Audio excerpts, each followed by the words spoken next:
Hello and welcome back to the caves, everybody. Welcome back to Deep Rock Galactic. Today we're going to be taking a look at Stubby, Engineer's second primary weapon, and we're going to be going over its new overclocks, since it actually got two new overclocks, or at least one new overclock and a heavily reworked overclock. And we're going to be going over builds for both those, as well as all the overclocks and the base Stubby. So let's start out with Stubby, kind of go over the pros and cons of why you might want to take this weapon over Engi's other primaries. So for the pros of Stubby, it actually has pretty decent damage per second. You can kill things fairly quick with Stubby. It also can slow down enemies. Slowing down enemies is good on pretty much any enemy, assuming that it's not just a stationary enemy. It also pairs fairly well with the secondaries, as it is also a pretty flexible weapon, and it's got decent range. The major cons to Stubby is that it doesn't do very high damage per shot, and something like the Warthog or the Loki can out-damage this pretty easily, as well as just with all of Engi's primaries, you can run through ammo with it fairly quick if you're just spraying this at everything, which you can get in the habit of doing as Engi. Let's go over a vanilla build, which I'm going to be going over two vanilla builds for Stubby, depending on how you want to play this. If you want to play it as an electricity weapon, or if you want to play it as just a submachine gun that you want to spray at any enemy. So our three options in tier 1 are more damage, more electricity chance, or more bullets. We're going to go with more electricity chance here because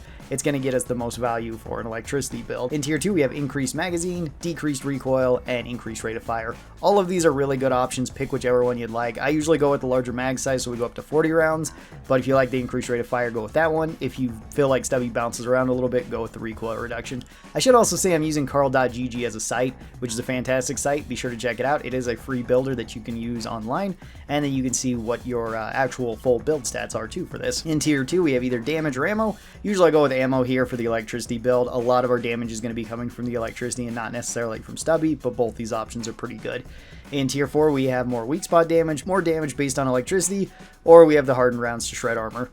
We're going to go with more electricity here. The electricity build is fairly straightforward. You just want to go with all the electricity that you can so that you can stack it up faster and so that it can kind of spread to more enemies. And we'll be doing that with our tier 5. In tier 5, we have larger magazine, electricity arc, which makes it so electricity can now hit enemies around it, which is the one we're going to take, or increased accuracy. All three of those are actually pretty good, but the increased electricity is what we're going to be using here.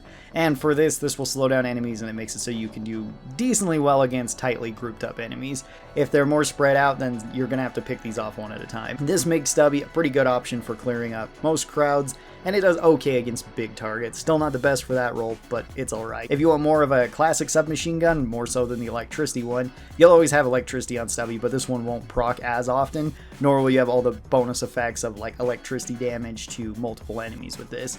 So for this one, in tier 1, I would recommend either going with ammo or going with damage. Neither one of these is a bad option, and it's the same in tier 3, so pick whichever one you'd like here. Tier 2, once again, this is your choice. Larger magazine, minus recoil, or increased rate of fire, all good. Usually I'll go with the increased rate of fire with this one because I'm going with a large magazine in tier 5. So I can just spray this out a little bit quicker. Tier 3, I'll go with ammo. In tier 4, I'm going to go with more weak spot damage, just so that I can hit things in the head. Although if you're having trouble with certain enemy types, like guards or Praetorians or rollers, then the harder rounds can be pretty good for shredding off armor. Then in tier 5, I'll go with a larger mag size, so I have a 50 round mag. This helps with the increased rate of fire that I took in tier 2, and this one I'll just spray at enemies. For secondary options, really any of the secondaries work really well with Stubby. It's pretty flexible and it's pretty well rounded, so if you want more crowd control, then you can go with the grenade launcher. This is what I usually run on it. This gives me more AoE, and the fire's really good for breaking up crowds. If I'm going with the breach cutter, I usually build it like this. This is great for close range damage, cuts through enemies really easily, can go through walls. This is really fantastic, especially if you don't like aiming for the weak spots of enemies, because the breach cutter will just hack right through them. So this one can be really nice, and the breach cutter is just kind of insane by itself. And then if you want long range, the shard diffractor is really good at that. It's also really good for just a general purpose weapon. It's basically the minigun for Engi. So I'm going to build it like this, and the electricity in tier 5 is actually really good with Stubby since it procs it pretty often, at least if you are going with electricity build, so you just get more damage from your shard diffractor. Let's move on to the overclocks now and builds for them. So our very first overclock is a clean one called Well-Oiled Machine. This gives an increased rate of fire and an increased reload speed. Like a lot of clean overclocks, this is just a bonus for Stubby. It does make it so you can build Stubby however you'd like, and any build that you do like with Stubby is just going to be that much better. So not really a whole lot to say with this one. The build I run with it is usually the electricity build, so same deal as before. This one's just slightly faster reload speed and a little bit better on that rate of fire. It's basically I got the tier 2 rate of fire with this one, so it's nice. You can pair it with whatever you'd like. Any secondary works really well with this. I took it with the breach cutter and ran return to sender with it. This one's a bit of an oddball overclock. You can recall your beam back and forth. It can cut through enemies. It's pretty good for big targets. However, if you're just used to shooting the breach cutter shot off normally, you might want to go with one of the clean overclocks over this one. Our second clean overclock is called Super Slim Rounds.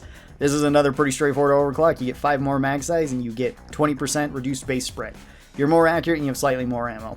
This one's good. Pick whatever build you'd like. This is the build that I tend to run with it. So I'm just switching out the magazine size in tier 2 for the rate of fire in tier 2. But really anything works with this. The clean overclocks are super straightforward for this weapon. There's not really a whole lot to talk about.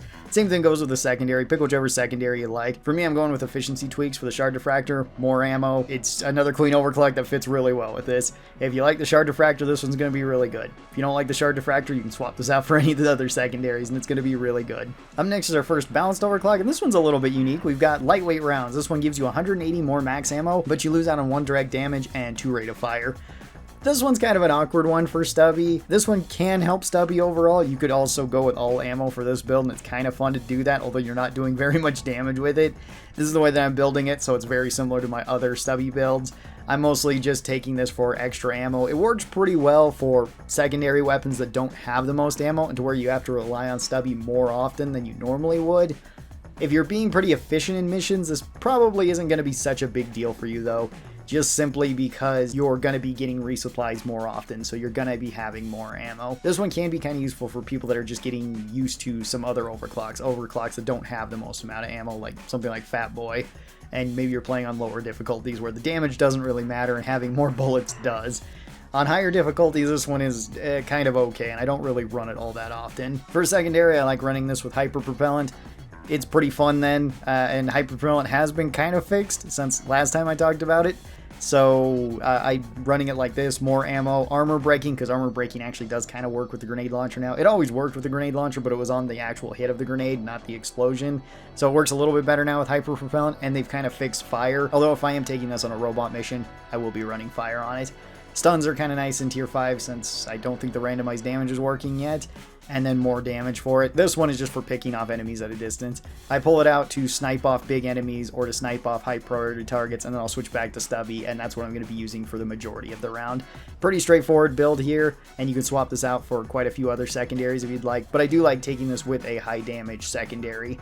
Something like Hyper Propellant or anything with the breach cutter is pretty good. Our next overclock is the EM Refire Booster. This is my favorite Stubby overclock, or at least one of my favorite Stubby overclocks. This one's really good. This one is a balanced overclock that gives you +2 electric damage. It also increases your rate of fire, but it increases your spread. So you're not as accurate, but you can spray out a whole lot more bullets. I like building this for all electricity, and it's pretty good for that. Although if you want to go with a regular submachine gun build that I showed earlier with the vanilla one, it's also quite strong with this. That's probably my favorite way to run like a full regular submachine gun Stubby is with this particular overclock. So once again, I'm just going with the electricity build, but larger magazine in tier 2. It is really fun to run full rate of fire with this, but you do run through ammo really quick with it, so it's not super practical. But if you've never tried that, I would say go for it. It is a little bit difficult to control too, because it will jump up quite a bit. Secondaries, it actually goes really well with any sort of secondary. My favorite is probably lightweight cases with the breach cutter. This just gets us more ammo and a faster reload. I try not to reload the breach cutter though, and just let Born Ready reload it, so I just get more ammo for the breach cutter, and then I've just built it all for ammo.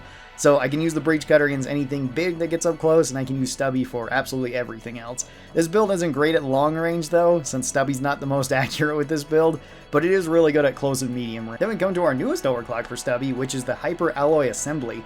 This one is pretty interesting. This one gives you increased weak spot damage and vastly reduced base spread, but it does increase your maximum spread when you're firing this, as well as it increases your recoil when you're firing this by quite a bit. It also nerfs your overall magazine size. I usually like building the submachine gun like this, so in tier 1 I'm going with extra ammo just so that I have more bullets, because otherwise you can run through it pretty quick. Increased rate of fire in tier 2, because I find that one's pretty good, although if you want to go with the recoil reduction, it can actually be pretty nice in tier 2. That one's really nice to get used to, but I like the increased rate of fire once you do get used to it. More damage in tier 3, more damage in tier 4, and the larger mag size in tier 5. I feel like the larger mag size in tier 5 is really nice with this one. You could go with the larger one in tier 2 and you go back up to the 30 rounds, but I like having the 40 rounds for a weapon like this.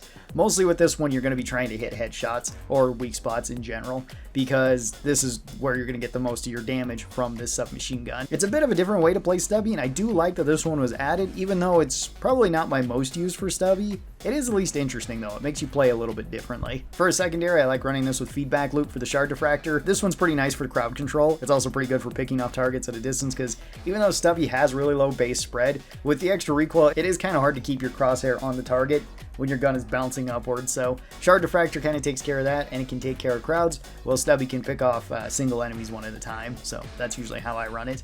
Moving on to the unstable clocks, our first one is turret EM Discharge. This one is pretty interesting. This one did get reworked at least somewhat recently to where now it no longer deals friendly fire damage, which is cool, although the friendly fire damage before was really low from this. And it also actively shows you how big of a ring you have whenever you shoot your turret for this to explode. So in order to get this one to work, you do need to shoot your turret or any engineer's turret. Any turret related perk works on any engineer's turret, not just yours, so that's really nice. And then this causes an explosion that deals 60 electric damage all around it. This also slows all enemies within that area. This is all at the exchange of less direct damage and less mag size. Not such a big deal because a lot of your damage will probably be coming from the discharge then, and this isn't taking more of your turret's ammo or anything like that. Your turret can be completely out of ammo and you can still shoot it, and this will still set it off, so that's always nice. For this build, I would recommend the electricity build. That makes the most sense for this one, simply because the higher electricity chance you have with this, the higher chance it has to proc on your turret. Otherwise, it's kind of inconsistent when you're shooting your turret, and that can be pretty bad during crowds. This is also probably the best crowd control option that Stubby has. It's really good. It deals a lot of damage, it slows down things a lot, and now that it doesn't do any sort of friendly fire, it really doesn't come with any downside other than you needing to set up your turrets ahead of time. Which, depending on what mission type, that might not even be that big of an issue. Since on like escort missions, you can set them up ahead of time where you know the drill dozer is going to go. On any mission like point extract or salvage missions, you can just plop your turrets down where you know that you and your team are going to go. For me personally, I decided to go with Overdrive Booster for the shard diffractor. This one is a really strong overclock if you want to use it. Otherwise, it's basically a clean overclock, since this doesn't actually come with any downside to the shard diffractor. If you shoot the shard diffractor and then hit the reload button, this will activate the Overdrive Booster. This deals really high damage. It locks you in place to where you can't move, and it will consume your ammo faster. It will also consume all the ammo that you have in your gun currently, even if you cancel this at any point, so you can't kind of cheat this out. But this does a lot of damage and a lot of damage per second. I have this built all for damage, just so that I can kill big things even faster. The main way I'm going to be using this is the shard diffractor I can use regularly, or I can use the overdrive booster to take out big enemies. And then for any sort of crowds, I can use Stubby paired with the EM Discharge so that I can just keep zapping crowds. This is a really strong build. It's actually really good on most missions. And then our very last overclock for Stubby is called the Microconductor Add-On. This used to be turret arc, but this has been changed, and it's actually been buffed pretty well, so this still works the same way turret arc did before, but it has more abilities on it now. Comes with the same downsides as turret arc did before too. So this makes it so if you shoot your turrets, or now your platform, this will electrify them. If you shoot your turret, this will slow anything that walks around it, not counting friends because this doesn't do friendly fire anymore, which is actually really nice. That was one of the more annoying things about turret arc, is that it used to do friendly fire damage. It didn't do a whole lot of damage, but it did slow you down. So sometimes you could inadvertently kill teammates by slowing them down if they walked near your turrets. This has 15 meters of reach too, to where you can arc this. If it's any further than that, it doesn't work, but it can still work on those individual turrets, so you can still use them there as just sentries that slow things down, which is nice. And now you can shoot your platforms, which puts a little electricity node on them. This node will deal damage to all enemies around it, as well as it'll slow them down. And you can put this on platforms multiple times, because this doesn't take up the whole length of the platform. It only takes up a small portion of it. So if you put these all down, it can be really strong on certain missions. This is really strong on Dreadnought missions, since it slows them down and deals damage to them over time, and you can just constantly have them walking across your platform, slowing them down and taking damage. It's also really good for any weapon that gets bonus damage when things are being electrified, like Stubby or the Zukov, so that's nice. This all comes at the downside of less ammo overall and a slightly slower rate of fire. I usually build this the same way that I build my regular electricity build, and it works just fine. This does shoot a little bit slower, and I just have the regular amount of ammo, but that doesn't really matter a whole lot of the time. It's really cool that we got this one changed, and now that it works more with Inji's kit, and this one works really well with any sort of secondary. Ammo could be a really good option to go for. and that's why I took RJ250 with my grenade launcher. This gets me more ammo overall for the grenade launcher, and I have it built for fire, so I can clear up crowds with this pretty well, as well as if everything's being slowed down by the turret arcs. It does help with that. This build can kind of lack in single target damage, so if you're going on a Dreadnought mission, you might want to swap off RJ250 for something else. Maybe one of the ones we've talked about, something with the breach cutter, hyper repellent, or really anything with a shard diffractor would be just fine for those missions. So Stubby's a pretty decent submachine gun. It gets a lot of hate for some reason. I know not everybody likes it. It is probably my least favorite of Ingie's primaries. Mostly because I like the Warthog a lot, and the Loki has some really strong overclocks to it, but Stubby's still pretty good. If I want a general all-purpose weapon, Stubby fits that role really well. Tell me your thoughts on Stubby and its new overclocks down in the comments below. I'd love to hear them, as well as what builds do you like running with Stubby. Hope you guys enjoyed this, and I'll talk to you next time. Bye-bye.